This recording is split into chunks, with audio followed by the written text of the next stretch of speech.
Yes. Yesterday we have been discussing about the famous case, Cox versus Hicksman's case. So that is the case which lays down the basic principle or rule as to determination of existence of partnership. ಯಾವುದೇ ಒಂದು ವ್ಯವಹಾರಗಳು ನಡೀತಿರುವಾಗ ಅಥವಾ ಯಾವುದೇ ಒಂದು ಸಂಘ ಸಂಸ್ಥೆಗಳು ವ್ಯಾಪಾರ ಮಾಡ್ತಿರುವಾಗ ಅಲ್ಲಿ ಒಂದು ಪಾಲುದಾರಿಕಾ ಸಂಸ್ಥೆ ಇದೆಯೋ ಇಲ್ವೋ ಅನ್ನೋದನ್ನ ನಾವು ಖಚಿತಪಡಿಸ್ಕೊಬೇಕು ಅಂದ್ರೆ ಪ್ರಮುಖವಾದಂತಹ ಒಂದು ಏನು ಟೆಸ್ಟ್ ಅಥವಾ ಪರೀಕ್ಷೆ ಅಂದ್ರೆ that is what is called existence of mutual agency. Mutual agency ಇರಬೇಕು. ಮ್ಯೂಚುವಲ್ ಏಜೆನ್ಸಿ ಅಂದ್ರೆ ಅಲ್ಟಿಮೇಟ್ಲಿ ಪ್ರತಿಯೊಬ್ಬರು ಪಾರ್ಟ್ನರ್ಸು ತಮ್ಮ ಪರವಾಗಿ ಅಷ್ಟೇ ಅಲ್ಲದೆ ಬೇರೆ ಇತರ ಪಾರ್ಟ್ನರ್ಸ್ ಪರವಾಗಿ ವ್ಯಾಪಾರ ಮಾಡ್ತಿರ್ತಾರೆ ಮತ್ತೆ ಎಲ್ಲ ವಹಿವಾಟುಗಳನ್ನ ನಡೆಸ್ತಾ ಇರ್ತಾರೆ. Each partner is going back not only on his own behalf but on behalf of all other partners. So in a partnership, business can be carried on by all or any of them for all. That is what has been said in section 4 at the last point. So ಅದನ್ನ elaborate ಮಾಡ್ತಾರೆ ಈ Cox ಹಿಕ್ಮ್ಯಾನ್ case ಅಲ್ಲಿ. ನಿನ್ನೆ ಆ case ನ discuss ಮಾಡಿದ್ವಿ. ಅದ್ರ ಮುಂದುವರಿದ ಭಾಗ ಜಡ್ಜ್ಮೆಂಟ್ ಏನ್ ಕೊಡ್ತು ಅನ್ನೋದ್ರ ಬಗ್ಗೆ ಅಷ್ಟು ಪೂರ್ಣವಾಗಿ ಡಿಸ್ಕಸ್ ಮಾಡಕ್ಕಾಗಲ್ಲ, ಟೈಮ್ ಮುಗಿದೋದ್ರಿಂದ. So will be doing it today and we'll conclude that and we'll proceed to the next topic, that is partnership at will. So ಅದನ್ನ ಮುಂದಿನ ಭಾಗಕ್ಕೆ ಹೋಗೋಣ. ಅದಕ್ಕೆ ಮುಂಚೆ ಈ ಒಂದು ಟಾಪಿಕ್ ನ ಕನ್ಕ್ಲೂಡ್ ಮಾಡಿ and I will keep the session open for discussion. If you people have any questions, you can ask. Otherwise, we'll proceed to the next topic. So, screen share ಆಗಿದೆಯಲ್ಲ, ಕಾಣಿಸ್ತಿದೆಯಾ screen? Is it visible? Yes, sir. Yes. Okay. Yes, sir. Yes, sir. The thing is, ದಯವಿಟ್ಟು mute ಮಾಡಿ ರಂಜಾನ್ ಬೇಗಂ, ಶಬ್ದ ಕೇಳಿಸ್ತಾ ಇದೆ ನಿಮ್ದು.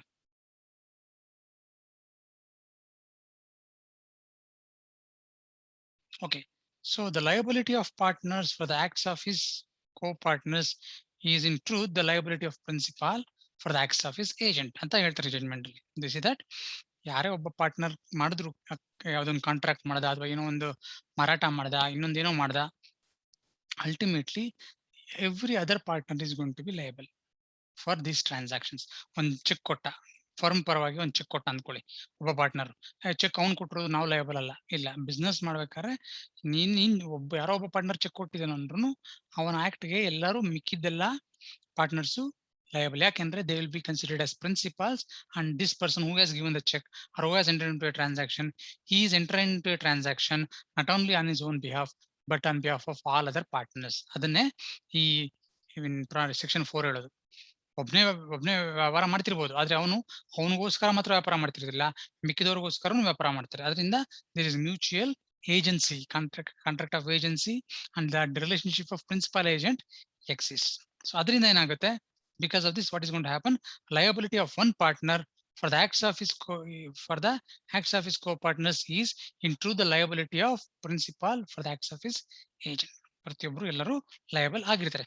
where two or more persons are engaged in a partner as partners in a ordinary trade, each of them has implied authority. ನಾನು ಆಗ್ಲೇ discuss ಮಾಡಿದೆ. Implied ಅಂದ್ರೆ ಹೇಳ್ಬೇಕಾಗಿಲ್ಲ ಇಂತಿಂತ ಕೆಲಸಗಳು ಮಾಡಬೇಕು ಅಂತ. ವ್ಯಾಪಾರ ಮಾಡ್ತಿದ್ರಿ ಅಂದ್ರೆ ವ್ಯಾಪಾರಕ್ಕೆ ಸಂಬಂಧಪಟ್ಟಂತೆ ಏನೇ ಕೆಲಸ ಮಾಡೋ ಒಂದು ಅಧಿಕಾರ ಪ್ರತಿಯೊಬ್ಬ ಪಾರ್ಟ್ನರ್ಗೂ ಇರುತ್ತೆ. Doesn't important. 5 ಜನ ಪಾರ್ಟ್ನರ್ಸ್ ಇದ್ರೆ 5 ಜನ ಏನೇನ್ ಮಾಡ್ಬೋದು ವ್ಯಾಪಾರದಲ್ಲಿ, ಯಾವ್ಯಾವ ಕೆಲಸಗಳು ಮಾಡ್ಬೋದು, ವ್ಯಾಪಾರಕ್ಕೆ ಸಂಬಂಧಪಟ್ಟಂತೆ ಯಾವುದೇ ಕೆಲಸ ಮಾಡೋ ಅಧಿಕಾರನು ಅವ್ರಿಗಿರುತ್ತೆ. ಅದನ್ನ ಎಕ್ಸ್ಪ್ರೆಸ್ ಆಗಿ ಹೇಳ್ಬೇಕಾಗಿಲ್ಲ ಅಗ್ರಿಮೆಂಟ್, ಪಾರ್ಟ್ನರ್ಶಿಪ್ ಅಗ್ರಿಮೆಂಟ್ ಅಲ್ಲಿ. They may not expressly state that only these things can be done, ಅಥವಾ ಈ ಪವರ್ಸ್ನೆಲ್ಲ ಉಪಯೋಗಿಸಬಹುದು, ಬಳಸಬಹುದು ಇಂಥ ಪಾರ್ಟ್ನರ್ಸ್ ಅಂತ ಹೇಳ್ಬೇಕಾಗಿಲ್ಲ. ಏನು ಹೇಳದೇ ಇದ್ರು ವ್ಯಾಪಾರಕ್ಕೆ ಸಂಬಂಧಪಟ್ಟಂತ ಎಲ್ಲಾ ವಿಷಯಗಳಲ್ಲೂ ತನ್ನ ತೀರ್ಮಾನ ತಗೊಂಡು ಅದರ ಪ್ರಕಾರ ಆ ವ್ಯವಹಾರಗಳು ಮಾಡೋ ಒಂದು ಅಧಿಕಾರ ಪ್ರತಿಯೊಬ್ಬ ಪಾರ್ಟ್ನರ್ಗೂ ಇದೆ. ಹೆಂಗೆ? ಇಟ್ ಈಸ್ ಇಂಪ್ಲೈಡ್ ಅಂದ್ರೆ ಹೇಳಲೇಬೇಕಾಗಿಲ್ಲ ಇದೆ ಅಂತ. ಅದು ಒಂದ್ಸತಿ ಪಾರ್ಟ್ನರ್ ಅಂದ ತಕ್ಷಣ ಆ ಅಧಿಕಾರ ಅವ್ರಿಗೆ but each of them has an implied authority from the other to bind all the by contract enter into during the course of business. ತನ್ನ ಆ ಪಾಲುದಾರಕ ಸಂಸ್ಥೆ ವ್ಯಾಪಾರ ವಹಿವಾಟುಗಳಲ್ಲಿ ಎಲ್ಲರಿಗೂ ಅದಕ್ಕೆ ಎಲ್ಲರ ಮೇಲೂ ಆಬ್ಲಿಗೇಷನ್ಸ್, ಬಾಧ್ಯತೆಗಳನ್ನ ಫಿಕ್ಸ್ ಮಾಡೋದು, ನಿಗದಿಪಡಿಸುವಂತ ಅಧಿಕಾರ ಪ್ರತಿಯೊಬ್ಬ ಪಾರ್ಟ್ನರ್ಗೂ ಇರುತ್ತೆ. ಒಬ್ಬ ಪಾರ್ಟ್ನರ್ ಎಂಟರ್ ಮಾಡಿದ ಕಾಂಟ್ರಾಕ್ಟ್ ಅನ್ನೋ ಮಾತ್ರಕ್ಕೆ ಅವನೊಬ್ಬನೇ ಲಯಬಲ್ ಅಲ್ಲ, ಅಥವಾ ಒಬ್ಬನಿಗೆ ಅದ್ರ ಜವಾಬ್ದಾರಿ ಇದೆ ಅನ್ನೋದಿಲ್ಲ. ಪ್ರತಿಯೊಬ್ಬ ಪಾರ್ಟ್ನರು ಅದಕ್ಕೆ ಲಯಬಲ್ ಆಗಿರ್ತಾರೆ, ಅವ್ರ ಮೇಲೆ ಬಾಧ್ಯತೆಗಳು ಬೈಂಡಿಂಗ್ ಆಗಿರ್ತದೆ. This is what is going to happen as per this judgment. An every partner in trade is an agent of his copartner. ಪ್ರತಿಯೊಬ್ಬ ಪಾರ್ಟ್ನರ್ ಏನಾಗ್ತಾನೆ, ತನ್ನ ಇತರೆ ಪಾಲುದಾರರಿಗೆ ಏಜೆಂಟ್ ಆಗಿರ್ತಾನೆ. ಏಜೆಂಟ್ ಕನ್ನಡದಲ್ಲಿ ಏನಂತಾರ್ರಿ? ಯಾರು ಹೇಳಕ್ಕಾಗುತ್ತಾ? What is the meaning of this term agent? ಕಾರ್ಯನಿರ್ವಾಹಕ. ಕಾರ್ಯಭಾರಿ. ಕಾರ್ಯಭಾರಿ ಆಗಿರ್ತಾನೆ. ಅಂದ್ರೆ ಪ್ರತಿಯೊಬ್ಬ ಪಾರ್ಟ್ನರ್ ಏನಾಗಿರ್ತಾನೆ, ಇತರೆ ಪಾರ್ಟ್ನರ್ಸ್ಗೆ ಕಾರ್ಯಭಾರಿ ಆಗಿರ್ತಾನೆ. ಇತರೆ ಪಾರ್ಟ್ನರ್ಸ್ ಏನಾಗ್ತಾರೆ, ಪ್ರಿನ್ಸಿಪಲ್ ಆಗ್ತಾನೆ ಅವ್ರಿಗೆ. This is how it works. Every partner in trade is an agent of his co-partner. So and all are therefore liable for the ordinary trade contracts of the other. ಸಾಮಾನ್ಯ ವ್ಯಾಪಾರದಲ್ಲಿ ಪಾಲುದಾರಿಕಾ ಸಂಸ್ಥೆ ವ್ಯಾಪಾರದಲ್ಲಿ ಮಾಡಿದಂತಹ ಎಲ್ಲಾ ಸಾಮಾನ್ಯವಾದಂತಹ contracts ಅಗ್ರಿಮೆಂಟ್ಸ್ಗೆ ಎಲ್ಲಾ ಪಾಲುದಾರರು ಜವಾಬ್ದಾರರಾಗಿರ್ತಾರೆ. ಒಬ್ನೇ ಸೈನ್ ಮಾಡಬಹುದು ಪಾರ್ಟ್ನರ್, ಒಬ್ನೇ ಸೈನ್ ಮಾಡಿದ್ರು ಮಿಕ್ಕಿದವರೆಲ್ಲರೂ ಅದರಲ್ಲಿ ಅದಕ್ಕೆ ಒಪ್ಪಿಗೆ ಕೊಟ್ಟಂಗೆ. ಯಾಕಂದ್ರೆ ಅವರ ಪ್ರಿನ್ಸಿಪಾಲ್ಸ್, ಅವನು ಏಜೆಂಟು, ಅವ್ರ ಪರವಾಗಿ ಅವ್ನು ಸೈನ್ ಮಾಡ್ತೀನಿ ಅಂತ ಆಗುತ್ತೆ ಕಾನೂನು ಪ್ರಕಾರ. According to in the eye of law, he is signing not only on his own behalf but on behalf of all other partners. Therefore, everyone is going to be held liable. This is what the judgment says. ಈ ಪ್ರಕರಣದಲ್ಲಿ ಏನಾಯ್ತು, court ಏನ್ ಹೇಳ್ತಂದ್ರೆ, in this case there is no partnership as such. ಈ case ನಲ್ಲಿ partnership ಇಲ್ಲ. ಯಾಕೆಂದ್ರೆ ಆ ಟ್ರಸ್ಟಿಗಳೇನಿದ್ದಾರೆ ಮತ್ತೆ ಕಾಕ್ಸ್ ಏನಿದಾರ ಅವರೆಲ್ಲ ಕ್ರೆಡಿಟರ್ಸ್. ಅವ್ರಿಗೆ ಇವ್ನು ಸಾಲ ಕೊಟ್ಟಿಲ್ಲ ಅಂತ ಒಂದೇ ಕಾರಣಕ್ಕೆ ಅವರು ಅವರ ಆ ಪಾಲುದಾರಿಕಾ ಸಂಸ್ಥೆಗೆ ಸೇರಿದಂತಹ ಸ್ವತ್ತುಗಳನ್ನ ತಮ್ಮ ಹಿಡಿತದಲ್ಲಿ ಇಟ್ಕೊಂಡ್ರು ಅಲ್ಲಿ ಏನ್ ವ್ಯವಹಾರ ನಡೆಸಬೇಕು ಅದ್ ನಡೆಸ್ತಾ ಇದಾರೆ ಹೊರತು ಅವರು ಬಿಸ್ನೆಸ್ ನಲ್ಲಿ ಪಾರ್ಟ್ನರ್ಸ್ ಆಗೋದಿಲ್ಲ. ಅದರಿಂದ ಆ ಪಾರ್ಟ್ನರ್ಶಿಪ್ ಬಿಸ್ನೆಸ್ ನಲ್ಲಿ ಕೊಡೋ ಚೆಕ್ಗಳಿಗೆ ಅಥವಾ ಬಿಲ್ ಆಫ್ ಎಕ್ಸ್ಚೇಂಜ್ಗೆ ಅದ್ಯಾವುದಕ್ಕೂ ಈ ಟ್ರಸ್ಟೀಸ್ ಆಗಿರ್ತಾರಲ್ಲ ಅವರಾಗ್ಲಿ ಮತ್ತೆ ಕಾಕ್ಸ್ ಆಗ್ಲಿ ಯಾರು ಜವಾಬ್ದಾರರಲ್ಲ. ಯಾಕಂದ್ರೆ ಅವರು ಮತ್ತೆ ಆ ಫರ್ಮ್, ಆ S&S ಫರ್ಮ್ಗೂ ನಡುವೆ ಯಾವುದೇ ಪಾರ್ಟ್ನರ್ಶಿಪ್ ಇಲ್ಲ. ಮತ್ತೆ ಪಾರ್ಟ್ನರ್ಶಿಪ್ ಬರೀ SS ಮಾತ್ರ ಇದೆ ಹೊರತು ಈ ಕ್ರೆಡಿಟರ್ಸ್ ಸಾಲಗಾರರು ಇರಲ್ಲ ಅವ್ರು ಸಾಲಗಾರರಾಗೆ ಉಳಿತಾರೆ ಹೊರತು ಅವ್ರು ಯಾವತ್ತೂ ಅಲ್ಲಿ ಪಾರ್ಟ್ನರ್ಸ್ ಆಗೋದಿಲ್ಲ. ಅವ್ರು ಪ್ರಾಫಿಟ್ ತಗೊಂತಿರ್ಬೋದು, but mere sharing of profit. ನಾನು ಅದೇ ಹೇಳ್ತೀನಿ, ತುಂಬಾ ಸತಿ ಕನ್ಫ್ಯೂಸ್ ಮಾಡ್ಕೊಂತೀವಲ್ಲ, ಪ್ರಾಫಿಟ್ ಶೇರ್ ಮಾಡ್ಕೊಂತಾನಲ್ಲ ಪಾರ್ಟ್ನರ್ ಆಗ್ಬಿಟ್ಟ? ಇಲ್ವೇ ಇಲ್ಲ. ಬರೀ ಪ್ರಾಫಿಟ್ ತಗೊಂತಿದ್ದಾನೆ ಒಬ್ಬ ವ್ಯಕ್ತಿನ ಒಂದೇ ಕಾರಣಕ್ಕೆ ಅವನು ಪಾರ್ಟ್ನರ್ ಆಗೋದಿಲ್ಲ. ಯಾವಾಗ ಅವನು ಪಾರ್ಟ್ನರ್ ಆಗ್ತಾನೆ ಅಂದ್ರೆ when there is a relationship of mutual agency. ಒಬ್ರು ಇನ್ನೊಬ್ಬರಿಗೆ ಕಾರ್ಯಭಾರಿಯಾಗಿ ವ್ಯಾಪಾರ ನಡೆಸ್ತೀವಿ ಅಂತ ಬಂದ್ರೆ ಮಾತ್ರ ಅವ್ರು ಪಾರ್ಟ್ನರ್ಸ್ ಆಗ್ತಾರೆ. ಕೇವಲ ಲಾಭ ತಗೊಂತೀನಿ ಅಂತ ಬಂದ್ರೆ ಅವನು ಪಾರ್ಟ್ನರ್ ಆಗೋದಿಲ್ಲ. ಲಾಭ ತಗೊಳ್ಳೋದು ಬೇರೆ ಕಾರಣ. ಯಾವ ಕಾರಣಕ್ಕೆ ತಗೊಂತೀನಿ ಲಾಭ? ನಿನ್ ಸಾಲ ವಾಪಸ್ ಕೊಡಲಿಲ್ಲ, ಅದಕ್ಕೋಸ್ಕರ ನಿಮ್ ಬಂದಿರೋ ಲಾಭದಲ್ಲಿ ನನ್ಗೊಂದ್ ಸ್ವಲ್ಪ ಕೊಡ್ತಿದ್ದೀರಾ. It is just a compromise arrangement, not partnership agreement. ಅದರಿಂದ ಕೋರ್ಟ್ ಏನ್ ಹೇಳ್ತು, court said that Cox nor other persons who are handling the business of the S&S firm as creditors are not partners. ಅದರಿಂದ ಅಲ್ಲಿಂದ ಬಂದಂತಹ bill of exchange ಇದೆಯಲ್ಲ, ಅದೇನೋ ನಾವು check bounce ಆಗಿ ಅದರಿಂದ ತೊಂದರೆ ಆಯ್ತು ಅಂದ್ರೆ ಅದಕ್ಕೆ ಆ ಓನರ್ಸ್, ಕ್ರೆಡಿಟರ್ಸ್ ಅಥವಾ ಕಾಕ್ಸ್ ಜವಾಬ್ದಾರಲ್ಲ, ಪಾರ್ಟ್ನರ್ಸ್ ಎಸ್ ಪಾರ್ಟ್ನರ್ಸ್ ಇದಾರಲ್ಲ ಅವರಷ್ಟೇ ಜವಾಬ್ದಾರರು ಅಂತ ಕೋರ್ಟ್ ತನ್ನ ತೀರ್ಮಾನ ಕೊಡ್ತು. So ultimate test is existence of mutual agency to do business and share profits. ಒಬ್ರವ್ರ ಪಾರ್ಟ್ನರ್ ಆಗಿದ್ದು, ಏಜೆಂಟ್ಸ್ ಆಗಿದ್ದು ವ್ಯಾಪಾರ ಮಾಡಿ ವ್ಯಾಪಾರದಿಂದ ಬಂದ ಲಾಭ ಹಂಚ್ಕೊಂತೀವಿ ಅಂದ್ರೆ ಮಾತ್ರ ಅವ್ರ ಪಾರ್ಟ್ನರ್ಸ್. ಬರೀ ವ್ಯಾಪಾರದಿಂದ ಬರೋ ಲಾಭ ಹಂಚ್ಕೊಂತೀವಿ ಅಂದ್ರೆ ಅವ್ರ ಪಾರ್ಟ್ನರ್ಸ್ ಆಗದೇನೆ ಇರ್ಬೋದು. Ultimately the intention of the parties, ಆ ಒಂದು ಒಪ್ಪಂದದಲ್ಲಿ ಇದ್ದಂತಹ ವ್ಯಕ್ತಿಗಳ ಉದ್ದೇಶ ಪ್ರಮುಖ ಪಾತ್ರ ವಹಿಸುತ್ತೆ. ಅವರು ಏಜೆಂಟ್ಸ್ ಆಗಿ ಕೆಲಸ ಮಾಡಕ್ಕೆ ಉದ್ದೇಶ ಇಟ್ಕೊಂಡು ಮ್ಯೂಚುವಲ್ ಏಜೆನ್ಸಿ ಮೂಲಕ ಅವರು ವ್ಯಾಪಾರ ಮಾಡ್ತಿದ್ದಾರೆ ಅಂದ್ರೆ ಅವ ಪಾರ್ಟ್ನರ್ಶಿಪ್ ಬರುತ್ತೆ. ಮ್ಯೂಚುವಲ್ ಏಜೆನ್ಸಿ ಇಲ್ಲ ಅಂದ್ರೆ, ಪರಸ್ಪರ ಕಾರ್ಯಭಾರಿ ಸಂಬಂಧ ಇಲ್ಲ ಅಂದ್ರೆ ಅವ್ರನ್ನ ನಾವು ಪಾರ್ಟ್ನರ್ಸ್ ಅಂತ ಕರೆಯೋದಕ್ಕೆ ಸಾಧ್ಯ ಇಲ್ಲ. ಅವ್ರಿಗೆ ಯಾವುದೇ ಜವಾಬ್ದಾರಿ ಅದರ ಆ ವ್ಯಾಪಾರದಿಂದ ಬರುವಂತಹ ಜವಾಬ್ದಾರಿಗೆ ಅವ್ರು ಯಾರಿಗೂ ಬದ್ಧರಾಗಿರೋದಿಲ್ಲ, ಬಾಧ್ಯತೆ ಅವ್ರಿಗೆ ಇರೋದಿಲ್ಲ. ಪಾರ್ಟ್ನರ್ಸ್ ಮಾತ್ರ ಲಯಬಿಲಿಟಿ ಇರ್ತದೆ. This is what has been said in Cox versus Hickman's case. ಇದು ಪ್ರಕರಣ. ತುಂಬಾ ಸರ್ತಿ ನಿಮ್ ಎಕ್ಸಾಮ್ಸ್ ಅಲ್ಲಿ ಶಾರ್ಟ್ ನೋಟ್ಸ್ ಕೇಳ್ತಾರೆ ಪ್ರಶ್ನೆ. ಕಾಕ್ಸ್ ವರ್ಸಸ್ ಹೆಕ್ಮನ್ಸ್ ಕೇಸ್ ನೀವು ಏನ್ ಎಕ್ಸ್ಪ್ಲೇನ್ ಮಾಡ್ಬೇಕು, how to answer if such short notes question is asked. ಏನ್ ಹೇಳ್ಬೇಕು, ಮೊದಲು ಯಾವ ಒಂದು ಕಲಂ ಕೆಳಗಿರೋ ನಿಯಮಗಳಿಗೆ ಪೂರಕವಾಗಿ ಈ ಪ್ರಕರಣ ಬಂತು. It is considered something part and parcel of section 4 and 5 of partnership act. ಅದಕ್ಕೆ ಸಂಬಂಧಪಟ್ಟಂತೆ ಈ ಒಂದು ಕೇಸ್ ಬಂತು. ಈ ಕೇಸ್ ನಲ್ಲಿರುವಂತಹ ಪ್ರಮುಖ ಫ್ಯಾಕ್ಟ್ಸ್, ವಾಸ್ತವಾಂಶಗಳೇನೇನು ಡೀಟೇಲ್ ಆಗಿ ಬರೀತೀರಿ. ದೆನ್ ಫಸ್ಟ್ ಹಿನ್ನೆಲೆಯಲ್ಲಿ ಯಾವ ಅಧಿನಿಯಮದ ಯಾವ ಕಲಂ ಕೆಳಗೆ ಇರೋ ನಿಯಮಕ್ಕೆ ಪೂರಕವಾಗಿ ಈ ಒಂದು ಜಡ್ಜ್ಮೆಂಟ್ ಬಂತು. ಎರಡನೇದು ಇಂಟ್ರಡಕ್ಷನ್. ಎರಡನೇದು ಫ್ಯಾಕ್ಟ್ಸ್ ಆಫ್ ದ ಕೇಸ್, ಆ ಒಂದು ಪ್ರಕರಣದ ವಾಸ್ತವಾಂಶಗಳು. ಮೂರನೇದು ಇಶ್ಯೂಸ್ ರೇಸ್ಡ್, ವಿವಾದಾಂಶಗಳೇನೇನಿದೆ. ಆಮೇಲೆ decision given by the court ಕೊಟ್ಟ ತೀರ್ಪು ಮತ್ತೆ ತೀರ್ಪಿಗೆ ಇರುವಂತ ಕಾರಣಗಳು. ಇಷ್ಟನ್ನು ನೀವು ಎಕ್ಸ್ಪ್ಲೇನ್ ಮಾಡಿದ್ರೆ ನಿಮ್ಮ ಶಾರ್ಟ್ ನೋಟ್ಸ್ ಕ್ವಶನ್ಗೆ ಆನ್ಸರ್ ಆಗುತ್ತೆ. Okay, so you please note this. Cox versus Hickman is a very landmark judgment which lays down the basic test to determine whether there exists partnership. ಒಂದು ಕಡೆ ಪಾರ್ಟ್ನರ್ಶಿಪ್ ಇದೆಯಾ ಇಲ್ವಾ ಅನ್ನೋದನ್ನ ಕಂಡಿಡ್ಕೊಳ್ಳೋದು ಹೆಂಗೆ ಅನ್ನೋದಕ್ಕೆ ಟೆಸ್ಟ್ ಏನು, ಪರೀಕ್ಷೆಗಳು ಏನ್ ಮಾಡಬೇಕು ಅನ್ನೋದ್ರ ಬಗ್ಗೆ ವಿವರವಾಗಿ ಹೇಳುತ್ತೆ ಯಾವುದು ಈ Cox versus Hickman case. Ultimate test is what? Ultimate test is the existence of contract relationship of mutual agency. Mutual agency ಪರಸ್ಪರ ಕಾರ್ಯಭಾರಿ ಸಂಬಂಧ ಹೊಂದಿದ್ರೆ ಮಾತ್ರ ಅಲ್ಲಿ ಪಾರ್ಟ್ನರ್ಶಿಪ್ ಬರುತ್ತೆ, ಹೊರತು ಕೇವಲ ಲಾಭ ಶೇರ್ ಮಾಡ್ತೀನಿ ಅಂದ್ರೆ ಬರೋದಿಲ್ಲ. Okay, so this is what has been said by court. Further ಇನ್ನೊಂದು ಕೇಸ್ ಇದೆ, ಬರ್ನೆಲ್ ವರ್ಸಸ್ ಹಂಟ್. ಈ ಬರ್ನೆಲ್ ವರ್ಸಸ್ ಹಂಟ್ ಅಲ್ಲೂ almost it lays down similar rules as to when we say there is partnership, when there is no partnership. ಈ ಕೇಸಲ್ಲಿ ಏನಾಯ್ತು ಅಂತ ನೋಡೋಣ. So agreement is between A and B. A ಮತ್ತೆ B ಇಬ್ಬರ ನಡುವೆ ಒಪ್ಪಂದ ಮಾಡ್ಕೊಂತಾರೆ. ಏನಂತ ಒಪ್ಪಂದ ಅಂದ್ರೆ, A should take premises, machinery and material to carry on business. ಇಬ್ರು ಎ ಮತ್ತೆ ಬಿ ಇಬ್ರು ಪಾರ್ಟಿಗಳು ಆ ಒಪ್ಪಂದಕ್ಕೆ ಒಂದು ಅಗ್ರಿಮೆಂಟ್ ಏನಾಯ್ತು ಅಂದ್ರೆ, ಏನ್ ಮಾಡ್ಬೇಕು, ಆ ಒಂದು ವ್ಯಾಪಾರ ಏನ್ ಮಾಡ್ಬೇಕು ಅಂತ ಅವ್ರು they wanted to prepare silk nice silk ದಾರಗಳನ್ನ ಪ್ರೊಡ್ಯೂಸ್ ಮಾಡಬೇಕು, ಅದನ್ನ ಮಾರಾಟ ಮಾಡಿ ಲಾಭ ಮಾಡಬೇಕು ಅನ್ನೋದ್ರ ಉದ್ದೇಶ. That is a business they want to do. ಏನ್ ಮಾಡ್ಬೇಕು ಆ ಬಿಸ್ನೆಸ್ ಮಾಡೋದಕ್ಕೋಸ್ಕರ, ಎ ಶುಡ್ ಟೇಕ್ ಪ್ರಿಮೈಸಸ್, ಜಾಗ ಬೇಕಲ್ಲ, ಜಾಗನ ತಗೊಬೇಕು ಅವನು. ಮಷಿನರಿ, ಅದಕ್ಕೆ ಬೇಕಾದಂತಹ ಯಂತ್ರೋಪಕರಣಗಳನ್ನ ಕೂಡ ಏನನ್ನು ಪ್ರೊಕ್ಯೂರ್ ಮಾಡಬೇಕು. And other material to carry on the business. ಅದನ್ನ ಬಿಟ್ಟು ಬೇರೆ ಇನ್ನೇನೇನು ವಸ್ತುಗಳು ಬೇಕೋ ಆ ವಸ್ತುಗಳನ್ನೆಲ್ಲ ಕೊಂಡ್ಕೊಂಡು ರೆಡಿ ಮಾಡ್ಬೇಕು. ಯಾರು? ಇದು ಅವನ ಒಂದು ಕೆಲಸ. ಮತ್ತೆ ಬಿ ಅನ್ನೋನ್ ಏನ್ ಮಾಡ್ಬೇಕು? So B should manage the business. B unknown ಏನ್ ಮಾಡ್ಬೇಕು? ಮೆಷಿನ್ ಪ್ರಿಮೈಸಸ್ ಮಾಡಿದ್ರು, ಫ್ಯಾಕ್ಟ್ರಿ ಮೆಷಿನರೀಸ್ ಎಲ್ಲ ಹಾಕಿದ್ರು, ಅಲ್ಲಿ ಎಲ್ಲಿ ಮೆಟೀರಿಯಲ್ಸ್ ಎಲ್ಲ ಹಾಕ್ಬಿಟ್ಟು ಎಲ್ಲ ಲೇಬರ್ಸ್ ಎಲ್ಲ ಅಪಾಯಿಂಟ್ ಮಾಡಿ ಕೆಲಸ ಶುರು ಮಾಡಿದ್ರು. ಆ ಬಿಸ್ನೆಸ್ ನ ಮ್ಯಾನೇಜ್ ಮಾಡೋದು ಯಾರ ಕೆಲಸ? ಬಿ ಕೆಲಸ. B should manage the business. ಮತ್ತೆ ಬಿಗೆ ಏನ್ ಸಿಗುತ್ತೆ? They further agreed that B to receive half of the profit as soon as accrued. ಲಾಭ ಮಾಡಕ್ ಶುರು ಮಾಡಿದ್ಮೇಲೆ ಏನ್ ಲಾಭ ಬರುತ್ತೋ ಅದರಲ್ಲಿ 50% ಬಿ ಸಿಗುತ್ತೆ. ಬಿಸ್ನೆಸ್ ಯಾರು ಮ್ಯಾನೇಜ್ ಮಾಡಬೇಕು? Business has to be manage by B.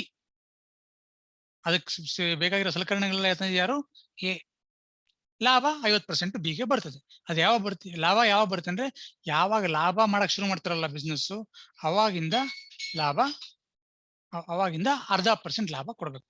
ಲಾಭ ಬರಕ್ ಸ್ವಲ್ಪ ಟೈಮ್ ತಗೊಬಹುದು. It may take 5 months, 6 months, 1 year. ಲಾಭ ಬರದೇ ಇರ್ಬೋದು ಬಿಗಿನಿಂಗ್ ಅಲ್ಲಿ. ಅವಾಗ ಏನ್ ಮಾಡ್ಬೇಕು? Even there is no profit, when profit is yet to be accrued, profit ಬರದೇ ಇದ್ರು ಏನ್ ಮಾಡಬಹುದು ಅಂದ್ರೆ, B till then B is paid 2 pounds a week. ಎಲ್ಲಿವರೆಗೂ ಲಾಭ ಬರಲ್ವೋ ಅಲ್ಲಿವರೆಗೂ ಏನ್ ಮಾಡ್ಬೇಕು? ಬಿಗೆ ಪ್ರತಿ ವಾರ 2 ಪೌಂಡ್ ದುಡ್ಡು ಕೊಡಬೇಕು. ಯಾರು ಕೊಡಬೇಕು? ಎ ಕೊಡಬೇಕು. ಹಿಂಗೆ ಒಪ್ಪಂದ ಮಾಡ್ಕೊಂತಾರೆ ಎ ಬಿ. ಇವಾಗ ಪ್ರಶ್ನೆ ಏನು ಅಂದ್ರೆ, ಅವರಿಬ್ಬರದು ಪಾರ್ಟ್ನರ್ಶಿಪ್ ಅಲ್ವಾ? ಪಾರ್ಟ್ನರ್ಶಿಪ್ ಇದೆ, ಯಾವಾಗ ಪಾರ್ಟ್ನರ್ಶಿಪ್ ಆಗುತ್ತೆ? ಪಾರ್ಟ್ನರ್ಶಿಪ್ ಅಲ್ಲ ಅಂದ್ರೆ ಯಾವಾಗ ಪಾರ್ಟ್ನರ್ಶಿಪ್ ಇರೋದಿಲ್ಲ? ಇಷ್ಟರ ಬಗ್ಗೆ ನಾವು ಉತ್ತರನ ಕಂಡುಹಿಡಿಬೇಕು. ಇಲ್ಲಿ ಉತ್ತರ ಇಷ್ಟೇ. ಎಲ್ಲಿವರೆಗೂ ಬಿಗೆ ಪ್ರತಿ ವಾರ 2 ಪೌಂಡ್ ದುಡ್ಡು ಕೊಡ್ತಾನೋ ಏನೋನು ಈಗ ಏನಕ್ಕೆ? ಟು ಮ್ಯಾನೇಜ್ ದ ಬಿಸ್ನೆಸ್, ಅಲ್ಲಿವರೆಗೂ ಎ ಮತ್ತೆ ಬಿ ನಡುವೆ ಪಾರ್ಟ್ನರ್ಶಿಪ್ ಇರೋದಿಲ್ಲ. ಯಾಕೆಂದ್ರೆ ಬಿ ಕೆಲಸ ಏನು? ಬಿಸ್ನೆಸ್ ನ ನೋಡ್ಕೊಂಡು ಹೋಗೋದಷ್ಟೇ. ಯಾರಂದ್ರೆ ನಾವು ಅಪಾಯಿಂಟ್ ಮಾಡ್ತೀವಿ ಯಾರೋ ಒಬ್ಬರನ್ನ, ನನ್ನ ಮ್ಯಾನೇಜರ್ ಅಪಾಯಿಂಟ್ ಮಾಡ್ತಪ್ಪ ನನ್ನ ಬಿಸ್ನೆಸ್ಗೆ, ನೋಡ್ಕೊ ಅಲ್ಲಿ ಹೆಂಗೆ ವ್ಯಾಪಾರ ನಡೀತದೆ ನೋಡ್ಕೊ, ನಿನಗೆ ಇಷ್ಟು ದುಡ್ಡು ಕೊಡ್ತೀನಿ ತಿಂಗಳಿಗೆ. ಹಂಗೆ ಇಲ್ಲಿ ಏನಾಗುತ್ತೆ? ಎಲ್ಲಿವರೆಗೂ ಲಾಭ ಬರಲ್ಲ ಬಿಸ್ನೆಸ್ ಅಲ್ಲಿ, ಅಲ್ಲಿವರೆಗೂ ಬಿಗೆ ಏನ್ ಸಿಗುತ್ತೆ? ಸಂಬಳ ಸಿಗುತ್ತೆ. ಎಷ್ಟು? ವಾರಕ್ಕೆ 2 pound. So he is going to be a servant or a employee and not a partner. ಒಂದ್ಸತಿ ಲಾಭ ಬಂದಕ್ಕೆ ಶುರು ಮಾಡ್ತಲ್ಲ, ಆ 2 ಪೌಂಡ್ ನ ಕೊಡೋದು ನಿಲ್ಲಿಸ್ತಾನೆ, ಮತ್ತೆ ಬಿಗೆ ಅರ್ಧ ಲಾಭ ಹಂಚ್ಕೊಳಕ್ ಶುರು ಮಾಡ್ತಾನೋ ಅವಾಗ್ನಿಂದ ಪಾರ್ಟ್ನರ್ಶಿಪ್ ಬರುತ್ತೆ, ಹೊರತು ಅಲ್ಲಿವರೆಗೂ ಅವ್ರ ನಡುವೆ ಪಾರ್ಟ್ನರ್ಶಿಪ್ ಸಂಬಂಧ ಇರೋದಿಲ್ಲ. ಯಾಕೆಂದ್ರೆ ಅಲ್ಲಿ ಅವರಿಬ್ಬರ ಇಂಟೆನ್ಷನ್ ಇದು ಪಾರ್ಟ್ನರ್ಶಿಪ್ ಆಗಲ್ಲ. ಲಾಭ ಗಳಿಸೋವರೆಗೂ, ಕ್ಷಮತೆ ಬರೋವರೆಗೂ ಅವ್ನು ಬಿಸ್ನೆಸ್ ನೋಡ್ಕೊಂತಾನೆ. ಯಾರ ಪರವಾಗಿ? ಎ ಪರವಾಗಿ. ಲಾಭ ಬಂದ ಮೇಲೆ ಈ 2 ಪೌಂಡ್ ನ ಕೊಡೋದು ನಿಲ್ಲಿಸ್ತಾನೆ ಎ, ಮತ್ತೆ ಬಿಗೆ ಲಾಭದಲ್ಲಿ ಹಂಚಿಕೆ ಮಾಡ್ಕೊಂತಾರೆ. ಅವಾಗ ಪಾರ್ಟ್ನರ್ಶಿಪ್ ಶುರು ಆಗುತ್ತೆ. ಅಲ್ಲಿವರೆಗೂ ಪಾರ್ಟ್ನರ್ಶಿಪ್ ಇರೋದಿಲ್ಲ. As long as 2 pounds are paid by A to B, there is no partnership. Partnership ಯಾವಾಗ ಬರುತ್ತೆ ಅಂದ್ರೆ, ಬಿ ಆ 2 ಪೌಂಡ್ ನ ತಗೊಳ್ಳೋದು ನಿಲ್ಲಿಸ್ತಾನೆ, ಲಾಭದಲ್ಲಿ ಹಂಚಿಕೆ ಒಂದು ಪಾಲು ತಗೊಂತಾನೆ. ಎಷ್ಟರ ಲಾಭ ಆಗಿರ್ಬೋದು, ಅದರಲ್ಲಿ ಪಾಲ್ ತಗೊಂತಾನಲ್ಲ, ಅವಾಗ್ನಿಂದ ಅವನಿಗೆ ಪಾರ್ಟ್ನರ್ಶಿಪ್, ಅಲ್ಲಿಂದ ಪಾರ್ಟ್ನರ್ಶಿಪ್ ರಿಲೇಶನ್ಶಿಪ್ ಶುರು ಆಗುತ್ತೆ. ಅಲ್ಲಿವರೆಗೂ ಎಂಪ್ಲಾಯರ್ ಅಂಡ್ ಎಂಪ್ಲಾಯರ್ ರಿಲೇಶನ್ಶಿಪ್ ಇರುತ್ತೆ. ಯಾರ ನಡುವೆ? ಎ ಮತ್ತೆ ಬಿ ನಡುವೆ. In this way, there are many things to be looked into to decide whether there is partnership or not. So this is with respect to determination of partnership and tests applied to determine the existence of partnership and the famous case Cox versus Hickmans. ಇಷ್ಟು ವಿಷಯಗಳಲ್ಲಿ ನಿಮ್ಗೆ ಏನಾದ್ರು doubts ಇದ್ರೆ ನೀವು ಕೇಳಬಹುದು. S, ಜ್ಯೋತಿ ಅವರು ಪ್ರಶ್ನೆ ಕೇಳಂಗಿದ್ರೆ unmute ಮಾಡಿ, ಇಲ್ಲದ್ರೆ ಮ್ಯೂಟ್ ಮಾಡಿ. Any doubt? ಏನೋ ಡೌಟ್ ಇದೆಯಾ? So this is with respect to determining the existence of partnership. Partnership ಇದೆಯೋ ಇಲ್ಲ ಅನ್ನೋದಕ್ಕೆ ಟೆಸ್ಟ್ ಏನು ಅನ್ನೋದನ್ನ ಇಷ್ಟು ದಿವಸ ನಾವು ನೋಡಿದ್ವಿ. ಬಹಳ ಪ್ರಮುಖವಾದಂತಹ ಒಂದು ಕಾನ್ಸೆಪ್ಟ್. ತುಂಬಾ ಸರ್ತಿ ನಿಮ್ಮ ಎಕ್ಸಾಮ್ಸ್ ಅಲ್ಲಿ 8 ಮಾರ್ಕ್ಸ್ಗೆ 10 ಮಾರ್ಕ್ಸ್ಗೆ ಪ್ರಶ್ನೆ ಕೇಳ್ತಾರೆ. Explain the test to determine the existence of partnership. ಅವಾಗ what are the tests? And the ultimate test is intention and existence of agency. What is not the ultimate test? Sharing of profit is not the ultimate test. ಕೇವಲ profit ಹಂಚ್ಕೊಂತೀನಿ ಅಂದ್ರೆ ಮಾತ್ರ ಅವನ್ನ partner ಅಂತ ಕರಿಬೇಕಾಗಿಲ್ಲ. That is those are the things which you have to explain in detail. Section 4, 5 ಇದೆಲ್ಲ ಅವ್ನ detail explain ಮಾಡಿದ್ರೆ ಅದು ಈ ಪ್ರಶ್ನೆಗೆ ಉತ್ತರ ಆಗುತ್ತೆ. So this is with respect to determination of partnership. Next concept is that of what we say the partnership at will. Partnership at will is the next concept which we'll be looking into, which is many times even this question has been asked as a short notes in your examination. ನಿಮ್ಮ exam ಅಲ್ಲಿ ಈ partnership at will ಅನ್ನೋದನ್ನ short notes question ಆಗಿ ತುಂಬಾ ಸರ್ತಿ ಕೇಳಿದ್ರೆ. we will be discussing that in detail in today's class. ಏನು ಪ್ರಶ್ನೆ ಇಲ್ವಾ? Shall we proceed? Yes, sir. Yes. So now we will be moving on to the next topic, that is partnership at will. Okay.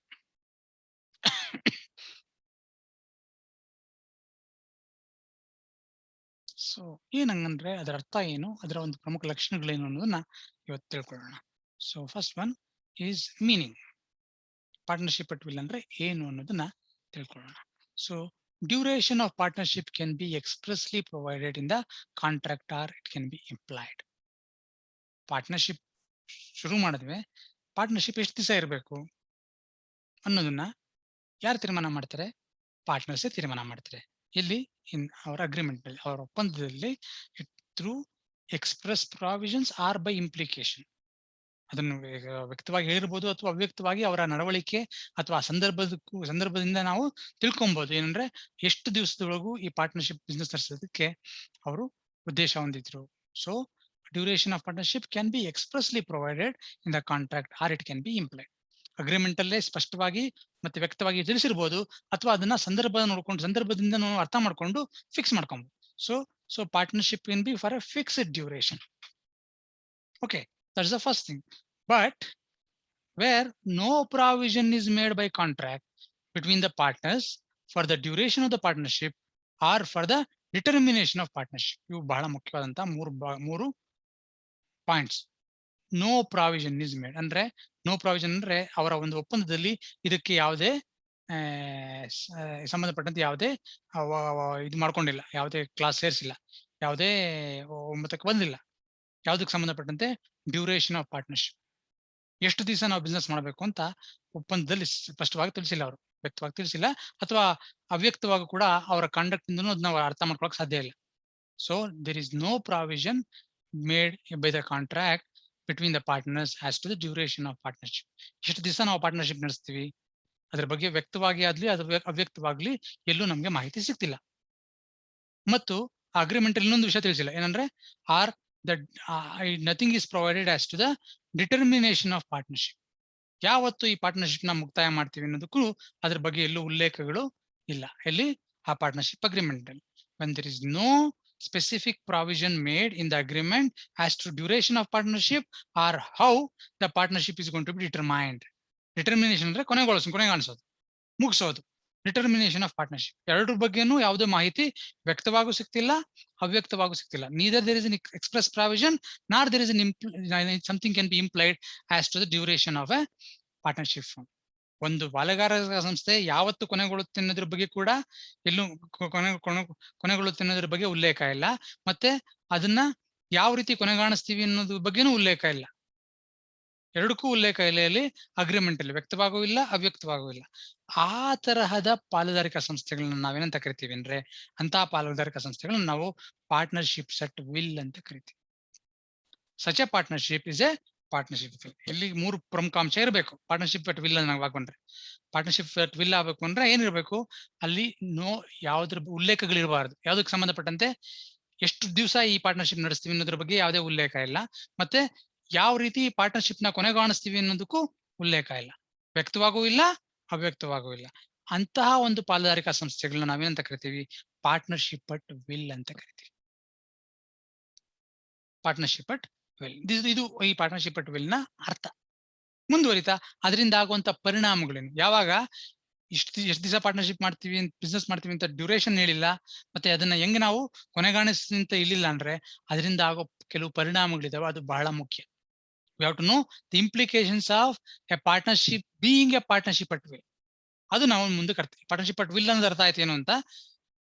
ಇವಾಗ ಅದರ implications ಏನು ಅನ್ನೋದನ್ನ ನೋಡೋಣ. ಇದ್ರ ಬಗ್ಗೆ ಈ ಸ್ಲೈಡ್ಸ್ ಬಗ್ಗೆ ಏನಾದ್ರು ಡೌಟ್ಸ್ ಇದ್ರೆ ಕೇಳಿ, ಇಲ್ಲ ಅಂದ್ರೆ ನಾವು ಮುಂದಿನ ಸ್ಲೈಡ್ ಹೋಗ್ತೀವಿ. If you have any doubts, partnership at will is a partnership in which no provisions are made as to the duration of partnership or for the determination of partnership. Such partnership is a partnership at will. ಮುಂದುವರಿತಾ consequences of a partnership being a partnership at will. ಇದರ ಪರಿಣಾಮಗಳೇನು?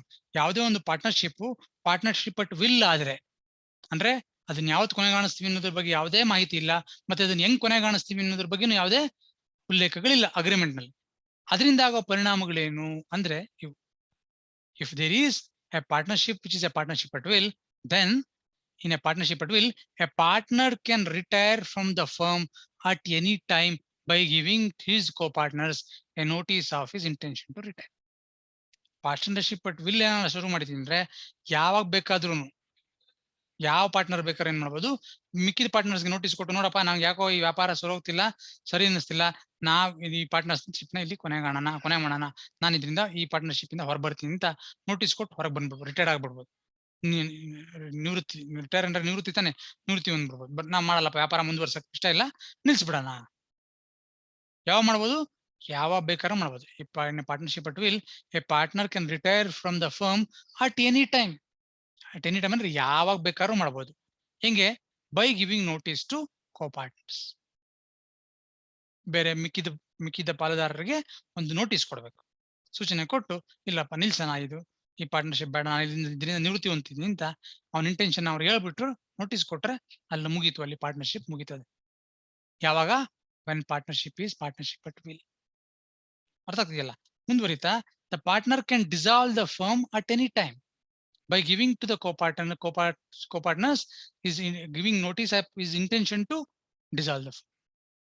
ಯಾವ ಬೇಕಾದ್ರೂ ಏನ್ ಮಾಡ್ಬೋದು, for partner ಏನ್ ಮಾಡ್ಬೋದು, ಆ ಒಂದು ಪಾಲುದಾರಿಕಾ ಸಂಸ್ಥೆನ ಕೊನೆಗಾಣಿಸಬಹುದು, ಡಿಸಾಲ್ವ್ ಮಾಡ್ಬೋದು, ಕೊನೆಗಾಣಿಸಬಹುದು.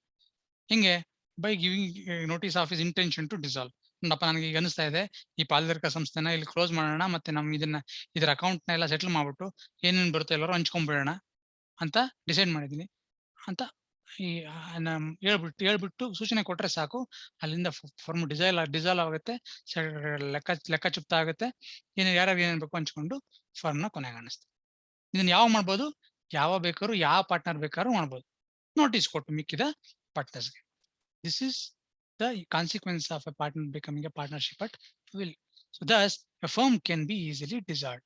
A partnership firm at will, ಯಾವುದೇ ಒಂದು ಪಾಲುದಾರ ಸಂಸ್ಥೆ ಅಟ್ ವಿಲ್ ಪಾರ್ಟ್ನರ್ಶಿಪ್ ಫಾರ್ಮ್ ಆದ್ರೆ ಅದನ್ನ ಬಹಳ ಸುಲಭನಾಗಿ ಏನ್ ಮಾಡಬಹುದು, ಡಿಸಾಲ್ವ್ ಮಾಡಬಹುದು. ಅದನ್ನ ಕೊನೆಗಾಣಿಸೋ ಸಾಮರ್ಥ್ಯ ಪ್ರತಿಯೊಬ್ಬ ಪಾರ್ಟ್ನರ್ಗೂ ಇರುತ್ತೆ, ಯಾವ ಬೇಕಾದ್ರೂ ಮುಗಿಸಬಹುದು. ಇಲ್ಲಿದ್ರೆ ಏನಾಗುತ್ತೆ, ಫಿಕ್ಸ್ಡ್ ಡ್ಯೂರೇಷನ್, ಪಾರ್ಟ್ನರ್ಸ್ ಅವ್ರಿಗೆ ಇಷ್ಟ ಬಂದಂಗ್ ಮಾಡಂಗಿಲ್ಲ. ಅದ್ರ ಪ್ರಕಾರ ನಡ್ಕೊಬೇಕು. ಇಲ್ಲಾಂದ್ರೆ ಏನಾಗುತ್ತೆ, ಬ್ರೀಚ್ ಆಫ್ ಕಾಂಟ್ರಾಕ್ಟ್ ಆಗ್ತದೆ. ಬ್ರೀಚ್ ಆಫ್ ಕಾಂಟ್ರಾಕ್ಟ್ ಆದ್ರೆ ಏನಾಗ್ತದೆ, can file a suit and ask for compensation remedies. ನೀವಾಗಲೇ ಓದಿದ್ದೀರ, ಬ್ರೀಚ್ ಆಫ್ ಕಾಂಟ್ರಾಕ್ಟ್ ಕರಾರಿನ ಉಲ್ಲಂಘನೆ ಆದ್ರೆ ಆಗೋ ಪರಿಣಾಮಗಳು ಅನ್ನೋದು ನಾವೆಲ್ಲ ಓದಿದ್ರಿ. ಹಂಗಾಗತ್ತೆ. ಆದ್ರೆ ಪಾರ್ಟ್ನರ್ಶಿಪ್ ಬಟ್ ವಿಲ್ ಇದ್ರೆ ಏನಾಗುತ್ತೆ, ಡೇಟೇ ಫಿಕ್ಸ್ ಮಾಡಿಲ್ಲ, ಹೆಂಗ್ ಡಿಸಾಲ್ವ್ ಮಾಡ್ಬೇಕು ಅಂತ ಏನೂ ಇಲ್ಲ ಅಂದ್ರೆ ಅವಾಗ ಅವ್ರ ಇಂಟೆನ್ ನೋಟಿಸ್ ನ ಕೊಟ್ಬಿಟ್ಟು ಇಲ್ಲಪ್ಪ ಮುಗ್ಸೋಣ ಈ ಪಾರ್ಟ್ನರ್ಶಿಪ್ ವ್ಯಾಪಾರನ, ಈ ನಮ್ಮ ಒಂದು ವ್ಯವಹಾರ ನಿಲ್ಸಿ ಇಲ್ಲಿ ಮುಗ್ಸೋಣ ಅಂದ್ರೆ ಅಲ್ಲಿಗೆ ವ್ಯವಹಾರ ನಿಂತವು. The firm can be easily dissolved. Such a firm is called as partnership firm at will. ಮುಂದುವರಿತಾ, consequences of a partnership at firm at will is this is something different. So ಇಷ್ಟು ಪಾರ್ಟ್ನರ್ಶಿಪ್ at will ಅಂದ್ರೆ ಇದು ಅರ್ಥ, ಅದರಿಂದ ಆಗೋ ಪರಿಣಾಮಗಳು ಇದು. ಮುಂದಿನ ಇನ್ನೊಂದು ಪ್ರಶ್ನೆ ಏನಂದ್ರೆ, consequences of a continuation of a firm after the expiry of the term. ಇದ್ರ ಬಗ್ಗೆ ತುಂಬಾ ಸರ್ತಿ ನಿಮಗೆ ಪ್ರಾಬ್ಲಮ್ಸ್ ಕೇಳ್ತಾರೆ. You should know what is the principle governing this. ಇಲ್ಲಿ ಏನ್ ಯಾವ್ದ್ರ ಬಗ್ಗೆ ಡಿಸ್ಕಸ್ ಮಾಡ್ತೀವಿ ಅಂದ್ರೆ, consequences of continuation of a firm after the expiry of the term. ಅಂದ್ರೆ ನಾವ್ ಆಗ್ಲೇ ಓದಿದ್ವಿ. So the term of a partnership can be fixed in the agreement by expressly R implications. ವ್ಯಕ್ತವಾಗಿ ಅಥವಾ ಅವ್ಯಕ್ತವಾಗಿ ಅಗ್ರಿಮೆಂಟ್ ನಲ್ಲಿ ತಿಳಿಸಬಹುದು. ಯಾರು ಪಾರ್ಟ್ನರ್ಸ್ ಒಪ್ಕೊಂಬೋದೇ ಅಂತ, ಎಷ್ಟು ದಿವಸ ನಾವು ಈ ಪಾಲುದಾರಿಕಾ ವ್ಯಾಪಾರ ಮಾಡಬೇಕು, 1 ವರ್ಷನ, 2 ವರ್ಷನ, 10 ವರ್ಷನ, 5 ವರ್ಷನ, ಅಥವಾ ಯಾವ ರೀತಿ ಇದನ್ನು ಕೊನೆಗಾಣಿಸ್ಬೇಕು ಅನ್ನೋದ್ರ ಬಗ್ಗೆ ಎಲ್ಲ ನಾವು ಒಪ್ಪಂದ ಮಾಡ್ಕೊಂಡು ಅದನ್ನ ವ್ಯಕ್ತವಾಗಿ ತಿಳಿಸಬಹುದು ಅಥವಾ ಅವ್ಯಕ್ತವಾಗಿ ಕೂಡ ಅದನ್ನ ಅರ್ಥ ಮಾಡ್ಕೊಬಹುದು ಪಾರ್ಟ್ನರ್ಶಿಪ್ ಟರ್ಮ್ಸ್ ಅಂಡ್ ಕಂಡೀಷನ್ಸ್ ಮೇಲೆ. ಸೊ ಇವಾಗ ಏನಾಗಿದೆ ಅಂದ್ರೆ, ಯಾವ್ದೋ ಒಂದು ಪಾಲುದಾರಿಕಾ ಸಂಸ್ಥೆನ 2 ವರ್ಷಕ್ಕೆ ಮಾಡಿದ್ವಿ. ಸೊ 5 ಜನ ಸೇರ್ಕೊಂಡಿದ್ದೀರಾ ನೀವೆಲ್ಲ, 5 ಜನ ಅಡ್ವೊಕೇಟ್ಸ್ ಆದ್ರಿ. ಅಡ್ವೊಕೇಟ್ಸ್ ಆದ್ಮೇಲೆ 5 ಜನ ಸೇರ್ಕೊಂಡು ಒಂದು ಅಡ್ವೊಕೇಟ್ ಫರ್ಮ್ ಮಾಡೋಣಪ್ಪ ಅಂತ ಒಪ್ಪಂದ ಮಾಡ್ಕೊಂಡ್ರಿ. ಎಷ್ಟು ವರ್ಷಕ್ಕೆ? ಸೊ ಫಸ್ಟ್ ನಮ್ಗೆ ಇನಿಷಿಯಲ್ ಆಗಿ ಅಡ್ವೊಕೇಟ್ಸ್ ಆದಾಗ ಸ್ವಲ್ಪ ಸ್ಟ್ರಗಲ್ ಮಾಡ್ತೀವಿ. ಯಾಕಂದ್ರೆ ಕ್ಲೈಂಟ್ಸ್ ಹೊಸ ಕೇಸಸ್ ಇನ್ನೂ ಬಂದಿರೋದಿಲ್ಲ, ಕ್ಲೈಂಟ್ಸ್ ಹೊಸಬ್ರು, ಫೀಸ್ ಕಡಿಮೆ ಬರುತ್ತೆ, ಕೇಸಸ್ ಬರ್ದೇನೆ ಇರ್ಬೋದು ಸ್ವಲ್ಪ ದಿವಸ. ಸೊ ಅದಕ್ಕೋಸ್ಕರ ಏನ್ ಮಾಡಿದ್ರೆ, ಒಟ್ಟಿಗೆ ಸೇರ್ಕೊಂಡು ನಾವು 5 ಜನ ಒಂದು ಆಫೀಸ್ ಓಪನ್ ಮಾಡ್ಕೊಳ್ಳೋಣ, ಅಡ್ವೊಕೇಟ್ಸ್ ಫರ್ಮ್ ಮಾಡ್ಕೊಂಡು ನಾವು ಪ್ರಾಕ್ಟೀಸ್ ಮಾಡೋಣ. ಎಷ್ಟು ವರ್ಷ? 5 ವರ್ಷ ಮಾಡೋಣ. ಯಾಕಂದ್ರೆ 5 ವರ್ಷ ಆದ್ಮೇಲೆ ನಾವು ಎಸ್ಟಾಬ್ಲಿಷ್ ಆಗಿರ್ತೀವಿ, ನಮ್ಮ ಪಾಡಿಗೆ ನಾವು ಪ್ರಾಕ್ಟೀಸ್ ಮಾಡ್ಕೊಬಹುದು ಆಮೇಲೆ. ಸೊ ಏನ್ ಮಾಡಿದ್ವಿ, 5 ಜನ ಸೇರ್ಕೊಂಡು ಏನ್ ಮಾಡಿದ್ವಿ, ಅಡ್ವೊಕೇಟ್ಸ್ ಒಟ್ಟಿಗೆ ಸೇರ್ಕೊಂಡು ನೀವು ಒಂದು ಫರ್ಮ್ ನ ಎಸ್ಟಾಬ್ಲಿಷ್ ಮಾಡಿದ್ರಿ. So this is a partnership not at will. ಯಾಕಂದ್ರೆ ಪಾರ್ಟ್ನರ್ಶಿಪ್ ಅಟ್ ವಿಲ್ ಅಲ್ಲ ಅದು. ಯಾಕಂದ್ರೆ time duration of the partnership is fixed. ನಾವಾಗಲೇ ತಿಳಿಸ್ಬಿಟ್ಟಿದ್ವಿ ಏನಂದ್ರೆ, ಎಷ್ಟು ವರ್ಷ ನಾವು ಈ ಫರ್ಮ್ ರನ್ ಮಾಡ್ತೀವಿ, 5 ವರ್ಷ ಈ ಫರ್ಮ್ ರನ್ ಮಾಡ್ತೀವಿ. ಅದಕ್ಕೋಸ್ಕರ ಏನ್ ಮಾಡಿದ್ವಿ, ಒಂದು ಬಾಡಿಗೆ ತಗೊಂಡ್ರಿ, ಒಂದು ಆಫೀಸ್ನ, ಒಂದು ಕಾಮನ್ ಲೈಬ್ರರಿ ಎಸ್ಟಾಬ್ಲಿಷ್ ಮಾಡಿದ್ರಿ, ಒಂದ್ 2-3 ಲಕ್ಷ ರೂಪಾಯಿ ಬುಕ್ಸ್ ನ ಕೊಂಡ್ಕೊಂಡ್ಬಂದು ಲೆಟ್ರಿ, ಒಂದು 5 ಕಂಪ್ಯೂಟರ್, ಬೇರೆ ಫರ್ನಿಚರ್ಸ್ ಎಲ್ಲ ಇಟ್ಕೊಂಡು ಒಂದು ಅಗ್ರಿಮೆಂಟ್ ಮಾಡ್ಕೊಂಡು ಪ್ರಾಕ್ಟೀಸ್ ಶುರು ಮಾಡಿದ್ವಿ.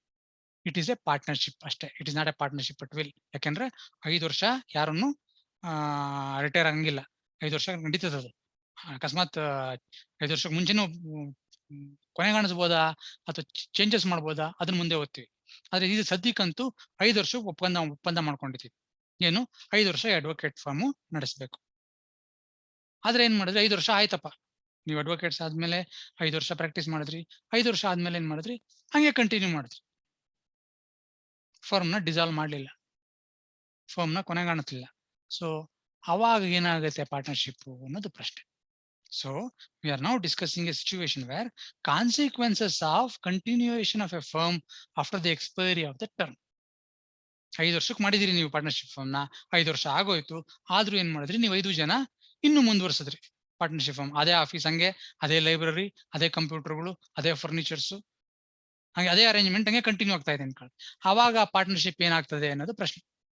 Weather it continues to be a partnership for another 5 years, ಇನ್ನು 5 ವರ್ಷಕ್ಕೆ ಪೋಸ್ಟ್ಪೋನ್ ಆಯ್ತು ಅಂತನಾ, ಅಥವಾ ಹೆಂಗೆ ಏನು ಅನ್ನೋದಕ್ಕೆ ಬಗ್ಗೆ ಇವತ್ತು ನಾವು ಇದರ ಬಗ್ಗೆ ಅರ್ಥ ಇಲ್ಲಿ ಮಾಡ್ಕೊಳಕ್ ಪ್ರಯತ್ನ ಪಡೋಣ. ಏನಾಗುತ್ತೆ ಅಂದ್ರೆ, the consequences are these. Firm is constituted for a fixed period. ಮೊದಲನೇ ಕಂಡೀಷನ್, ಒಂದು ಪಾಲುದಾರಕ ಸಂಸ್ಥೆನ ಒಂದು ನಿರ್ದಿಷ್ಟ ಅವಧಿಯೊಳಗೆ ನಡೆಸೋದಕ್ಕೋಸ್ಕರ ಮಾಡ್ಕೊಂಡ್ವಿ. You have constituted a firm for a fixed period after the expiry of the term. 5 ವರ್ಷ ನಮ್ಮ ಎಕ್ಸಾಂಪಲ್, ಟರ್ಮ್ ಆಯ್ತು, no new agreement was made. 5 ವರ್ಷ ಆದ್ರೂ ಹಂಗೆ ಕಂಟಿನ್ಯೂ ಮಾಡ್ತಿದ್ದೀರಾ, ಹೊಸ ಅಗ್ರಿಮೆಂಟ್ ಏನು ಮಾಡ್ಕೊಂಡಿಲ್ಲ ನೀವು 5 ಜನ advocates. Even after the expiry of the term no new agreement was made. ಹೊಸದಾಗಿ ಏನೋ ಅಗ್ರಿಮೆಂಟ್ ಮಾಡ್ಕೊಳ್ಳಿಲ್ಲ ನೀವು, ಹಂಗೆ ಮುಂದುವರೆದ್ರಿ. Then the original agreement is prolonged by tacit consent. ನೀವು ಎಕ್ಸ್ಪ್ರೆಸ್ ಆಗಿ ಏನು ಹೇಳಿಲ್ಲ 5 ಜನ ಅಡ್ವೊಕೇಟ್ಸ್, ಹಂಗೆ ಮುಂಚೆ ಹಂಗೆ ನಿಮ್ ಚೇಂಬರ್ ಇತ್ತು. ನಿಮ್ ಚೇಂಬರ್ ಅಲ್ಲಿ ಕೂತ್ಕೊಂತಿದ್ರಿ, ಪ್ರಾಕ್ಟೀಸ್ ಮಾಡ್ತಿದ್ರಿ. ಅಲ್ಲೇ ಆ ಲೈಬ್ರರಿ ಇತ್ತು. ಹಂಗೆ ಕಾಮನ್ ಇನ್ಫ್ರಾಸ್ಟ್ರಕ್ಚರ್ ಎಲ್ಲಾರು ಮುಂಚೆ ಹೆಂಗ್ ಬಾಡಿಗೆ ಕೊಡ್ತಿದ್ರು, ಎಲ್ಲರೂ ಸೇರ್ಕೊಂಡು ಬಾಡಿಗೆ ಕೊಡ್ತಿದ್ರಿ.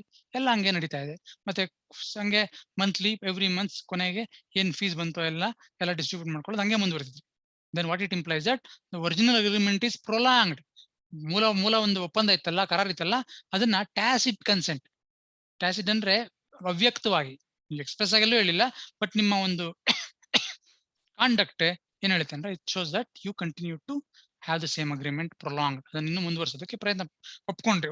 ಟ್ಯಾಸಿಟ್ ಆಗಂದ್ರೆ ಅವ್ಯಕ್ತವಾಗಿ ಎಲ್ಲರೂ ಒಪ್ಪಿಗೆ ಕೊಟ್ಟು ಆ ಒಂದು ಅಗ್ರಿಮೆಂಟ್ ನ ಮುಂದುವರಿಸಿದ್ರಿ. ಅವಾಗ ಏನಾಗುತ್ತೆ, such A partnership will become A partnership at will. ಇದು ಬಹಳ ಮುಖ್ಯ, ನಾವು ತಿಳ್ಕೊಬೇಕಾಗಿರುತ್ತೆ. 5 ವರ್ಷಕ್ಕೋಸ್ಕರ ನಾವು ಒಪ್ಪಂದ ಮಾಡ್ಕೊಂಡು ಫರ್ಮ್ ನ ಎಸ್ಟಾಬ್ಲಿಷ್ ಮಾಡಿದ್ವಿ. 5 ವರ್ಷ ಆಯ್ತು. 5 ವರ್ಷ ಆದ್ಮೇಲೂ ಹಂಗೆ ಅವ್ಯಕ್ತವಾಗಿ ಏನು ಹೊಸ ಅಗ್ರಿಮೆಂಟ್ ಮಾಡ್ದೇನೆ ಹಂಗೆ ಮುಂದುವರಿಸಿದ್ರೆ ಅಂತ ಪಾರ್ಟ್ನರ್ಶಿಪ್ ಏನಾಗುತ್ತೆ ಅಂದ್ರೆ ಪಾರ್ಟ್ನರ್ಶಿಪ್ ಕಂಟಿನ್ಯೂ ಆಗ್ತದೆ. ಯಾಕಂದ್ರೆ ಪಾರ್ಟ್ನರ್ಶಿಪ್ ಕೊನೆ ಆಗ್ಬೇಕು ಅಂದ್ರೆ ಡಿಸಾಲ್ವ್ ಆಗ್ಬೇಕು. ಡಿಸಾಲ್ವ್ ಆಗಿ ಸೆಟ್ಲ್ ಆಗ್ಬೇಕು account. So once the partnership continued even after 5 years because of tacit consent of prolonging the agreement, ಆಮೇಲಿಂದ ಯಾವಾಗ ಕೊನೆ ಅನಿಸ್ಬೋದು, 5 ವರ್ಷ ಆಯ್ತಪ್ಪ, 5 ವರ್ಷ ಆಯ್ತು ಸುಮ್ಮನೆ ಹಂಗೆ ಕಂಟಿನ್ಯೂ ಮಾಡಿದ್ರಿ. ಸಡನ್ ಆಗಿ ಒಂದು 2 ವರ್ಷ ಆದ್ಮೇಲೆ 7ನೇ ವರ್ಷ ಒಬ್ಬ ಅಡ್ವೊಕೇಟು ನಿಮ್ಮ 5 ಜನದಲ್ಲಿ ಒಬ್ಬ, ಇಲ್ಲಪ್ಪ ಸಾಕು, ನಾನು ಬೇರೆ ಇಂಡಿಪೆಂಡೆಂಟ್ ಆಫೀಸ್ ಮಾಡ್ಬೇಕು ಅಂತಿದ್ದೀನಿ, ಈ ಫರ್ಮ್ ನ ಮುಚ್ಚಣ ಅನ್ಬೋದಾ? ಅಥವಾ ಒಂದು 5 ವರ್ಷ ಆದ್ಮೇಲೆ ತಿರ್ಗಿ 5 ವರ್ಷಕ್ಕೆ ಬರ್ಬೇಕು, ಹಂಗಿಲ್ಲ. Once A partnership has been created for a fixed period and it continued even after the expiry of the term. ಅವಾಗ ಏನಾಗುತ್ತೆ ಅಂದ್ರೆ ಆ ಪಾರ್ಟ್ನರ್ಶಿಪ್ ವಿಲ್ ಆಗಿ ಪರಿವರ್ತನೆ ಹೊಂದುತ್ತೆ, ಮಾರ್ಪಾಡಾಗುತ್ತೆ. ಮುಂಚೆ it is for a fixed period. ಇವಾಗ ಏನಾಗುತ್ತೆ, ಆ ಫಿಕ್ಸ್ಡ್ ಪೀರಿಯಡ್ ಆದ್ಮೇಲೂ ಮುಂದುವರೆದ್ರೆ ಪಾರ್ಟ್ನರ್ಶಿಪ್ ಕಂಟಿನ್ಯೂ ಆಗುತ್ತೆ. ಆದ್ರೆ ಮುಂಚೆ ಅದು it was not A partnership at will, but now it becomes A partnership at will. ಇವಾಗ ಅದು ಪಾರ್ಟ್ನರ್ಶಿಪ್ ಅಟ್ ವಿಲ್ ಆಗುತ್ತೆ. ಅಂದ್ರೆ 5 ಜನ ಅಡ್ವೊಕೇಟ್ಸ್ ನೀವೇನಿದ್ರಿ, ನೀವ್ ಯಾವಾಗ ಬೇಕಾದ್ರೂ ನಿಮ್ಮ ಫರ್ಮ್ ಇಂದ ಹೊರ ಬರ್ಬೋದು. ಅಂದ್ರೆ ಇಲ್ಲಪ್ಪ ಸಾಕು, ನಂಗೆ ಈ ಫರ್ಮ್ ಮೂಲಕ ನಾನು ಪ್ರಾಕ್ಟೀಸ್ ಮಾಡ್ಬೇಕು ಸಾಕು ಅನ್ಸ್ತದೆ, ಇನ್ನು ನಾವು ಬೇರೆ ಬೇರೆ ಇಂಡಿಪೆಂಡೆಂಟ್ ಪ್ರಾಕ್ಟೀಸ್ ಮಾಡೋಣ ಅಂತ ಹೇಳ್ಬಿಟ್ಟು ನೀವು ರಿಟೈರ್ಡ್ ಆಗ್ಬೋದು ಫರ್ಮ್ ಇಂದ. ಸೊ ಅದು ಫರ್ಮ್ ನ ಡಿಸಾಲ್ವ್ ಮಾಡ್ಬೋದು. ಯಾಕೆಂದ್ರೆ ಆ ಮುಂಚೆ ಫಿಕ್ಸ್ಡ್ ಟರ್ಮ್ ಇತ್ತಲ್ಲ ಪಾರ್ಟ್ನರ್ಶಿಪ್, ಅದು ಹಂಗೆ ಇರಲಿಲ್ಲ. ಇವಾಗ ಅದು ಪಾರ್ಟ್ನರ್ಶಿಪ್ ಅಟ್ ವಿಲ್ ಆಗುತ್ತೆ. This is going to be the consequence. ಇದು ಪರಿಣಾಮ ಏನು, consequence of continuation of a firm even after the expiry of its term.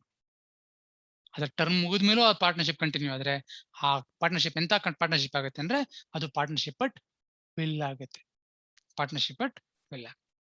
Many a times questions problems are asked on this and short notes questions are asked on this regarding partnership. ಇಷ್ಟು ನಿಮ್ಗೆ ಸ್ಪಷ್ಟತೆ ಇರಬೇಕು. Partnership will ಅಂದ್ರೆ ಏನು, ಯಾವಾಗ ಒಂದು partnership at will ಆಗಿಲ್ದೇ ಇರೋದು partnership at will ಯಾವಾಗ ಆಗುತ್ತೆ, ಮಾರ್ಪಾಡಾಗತ್ತೆ, ಹಂಗೆ ಈ ಸನ್ನಿವೇಶಗಳಲ್ಲಿ ಅದು ಆಗುತ್ತೆ. So this is with respect to partnership at will. ಇದ್ರ ಬಗ್ಗೆ ಏನಾದ್ರು ಡೌಟ್ಸ್ ಇದ್ರೆ ದಯವಿಟ್ಟು ಕೇಳ್ಬೋದು. Any doubt?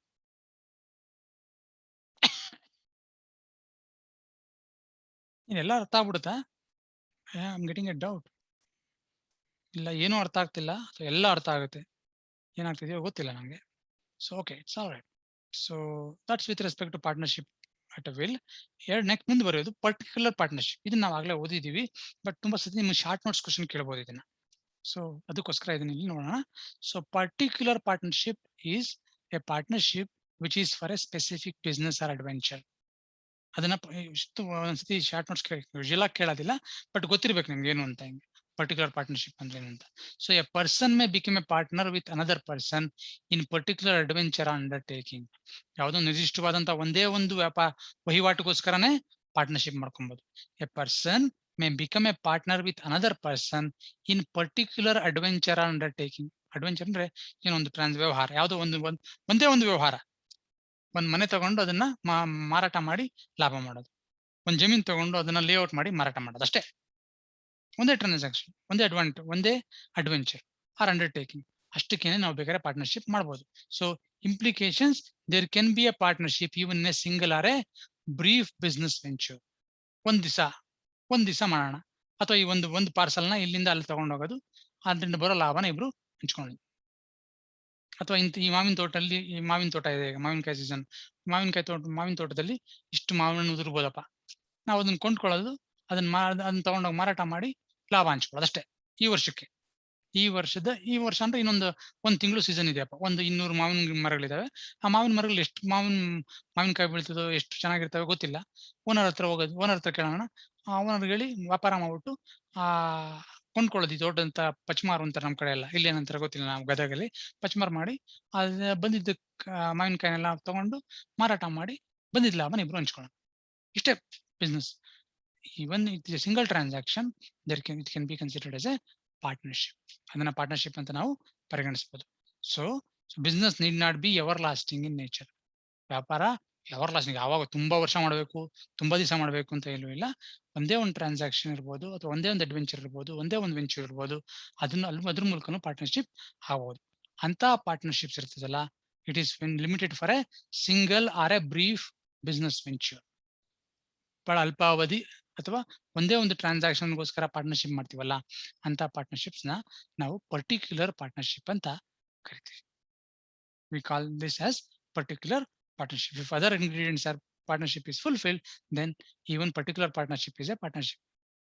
ಬೇರೆ ಅಂಶಗಳು ಇರಲೇಬೇಕು. ಏನಿರಬೇಕು? ಒಂದು ಒಪ್ಪಂದ ಇರಬೇಕು, ಇಬ್ಬರಿಗಿನ್ನ ಹೆಚ್ಚು ವ್ಯಕ್ತಿಗಳು ಇರಬೇಕು. ಅವ್ರೇನಕ್ಕೆ ಒಪ್ಪಂದ ಮಾಡ್ಕೊಂಡ್ರು? Agree to do a business. ಅವ್ರು ವ್ಯಾಪಾರ ಮಾಡೋದಕ್ಕೋಸ್ಕರ ಒಂದು ಒಪ್ಪಂದ ಮಾಡ್ಕೊಂಡ್ರು. ಮತ್ತೆ ಬಿಸ್ನೆಸ್ ಇಂದ ಬರೋ ಲಾಭನ ಹಂಚ್ಕೊಳಕ್ ಇಬ್ರು ಒಪ್ಕೊಂಡ್ರು. ಮತ್ತೆ ಆ ಬಿಸ್ನೆಸ್ ಯಾರು ಮಾಡ್ತಾರೆ? The business is going to be carried on by all or any of them for all. ಈ ಅಂಶಗಳನ್ನು ಒಳಗೊಂಡಿದ್ದು ಒಂದೇ ಒಂದು ವ್ಯವಹಾರ ಇದ್ರು, ಒಂದೇ ವ್ಯಾಪಾರ ವಹಿವಾಟಿದ್ರು, ಅದನ್ನೇ ನಾವು ಒಂದು ಪಾರ್ಟ್ನರ್ಶಿಪ್ ಅಂತ ಪರಿಗಣಿಸಬಹುದು. Such a partnership is called as particular partnership. Chart notes ಕೇಳಿದ್ರೆ ಇಷ್ಟು ನೀವು ಉತ್ತರನ ಬರೀಬೇಕು. Okay, so with this we will conclude our discussions for today, and if we still have 2 minutes time, if you have any doubts you can ask. Doubts ಇದ್ರೆ ದಯವಿಟ್ಟು ಕೇಳಿ, ಅದರಲ್ಲಿ we will conclude. Doubts ಇದೆಯಾ? So today what we discussed 2 things.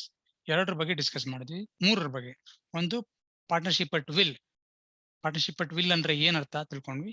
ಮತ್ತೆ consequences of a partnership which for a fixed term continued even after the term, ಅದರಿಂದ ಆಗೋ ಪರಿಣಾಮ ಏನು ಅನ್ನೋದನ್ನು ತಿಳ್ಕೊಂಡ್ವಿ. 3ನೇದು ಪರ್ಟಿಕ್ಯುಲರ್ ಪಾರ್ಟ್ನರ್ಶಿಪ್ ಅಂದ್ರೆ ಏನು ಅನ್ನೋದನ್ನು ತಿಳ್ಕೊಂಡ್ವಿ. ಈ 3 ಬಗ್ಗೆ ಏನಾದ್ರು ಡೌಟ್ಸ್ ಇದ್ರೆ ದಯವಿಟ್ಟು ಕೇಳಿ. ಡೌಟ್ ಇದೆಯಾ? ಇಲ್ವಾ? ಮಾತಾಡ್ರಿ, ಯಾರು ಮಾತಾಡೋದೇ ಇಲ್ಲ. ಸೊ ನಾನು ಇಷ್ಟರಲ್ಲೇ ನಾಳೆ ನಾಡಿದ್ರಲ್ಲಿ ನಿಮ್ಗೆ ಟಾಪಿಕ್ಸ್ ಅಸೈನ್ಮೆಂಟ್ ಟಾಪಿಕ್ಸ್ ನಿಮ್ಗೆ ಶೇರ್ ಮಾಡ್ತೀನಿ. ಅಸೈನ್ಮೆಂಟ್ಸ್ ರೆಡಿ ಆಗ್ತೀರಿ. If you have any doubts please text me, WhatsApp message ಮಾಡಿಸಿ. I will be in a position to guide you people. So be prepared for that. ಇವತ್ತು ನಾಳೆ ನಾನು ನಿಮ್ಗೆ ನಿಮ್ group share ಮಾಡ್ತೀನಿ assignment topics. Okay, with that we will conclude this class and we will meet tomorrow. We will be discussing about the mutual rights and duties of partners in detail in the next class. Okay, thank you.